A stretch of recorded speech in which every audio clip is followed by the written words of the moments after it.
નમસ્કાર, આઝાદ મીડિયા લાઈવમાં આપનું સ્વાગત છે। બનાસકાંઠા લોકસભા બેઠકના કોંગ્રેસના ઉમેદવાર ગેનીબેન ઠાકોરે સીઆરપીએફના નકલી જવાનોને ઝડપી પાડ્યા છે।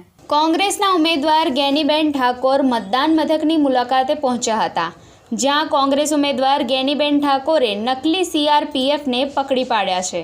આ ઘટનાને લઈને ગેનીબેન ગુસ્સે ભરાયા હતા અને રંગે હાથ ઝડપાયેલા નકલી સીઆરપીએફના અધિકારીઓ સામે આકરી પોલીસ કાર્યવાહીની માંગ કરી છે। ચાલો આજે આ ધરેડા પ્રાથમિક શાળામાં મતદાન મથકમાં મુલાકાત લેતા જે આ સીઆરપીએફ પોલીસની ખોટી રીતે પ્લેટો લગાવી અને આ ચૌધરી સમાજના યુવાનો એ લોકોને દબાવવા માટેના રોપ કરવા માટેના પ્રયત્નો કરી રહ્યા છે। ચાલુ મતદાને આ હાલ જ આપણે જે આ છોકરો જે સામે ઊભો છે એનું નામ છે પ્રકાશ ચૌધરી પાલનપુરનો, કે પાલનપુરને ના કાંઈ લેવા દેવા નથી, છતાં પણ આ ગામમાં આવીને મતદારોને દબાવી અને વોટિંગ ભાજપમાં કરવા માટે પ્રેરિત કરી રહ્યા છે। એટલે જિલ્લા પોલીસ વડાને, ચૂંટણી પંચને મારી વિનંતી છે કે એમના સામે એફઆઈઆર કરીને કાયદેસરની કાર્યવાહી કરે। બ્યુરો રિપોર્ટ, આઝાદ મીડિયા લાઈવ।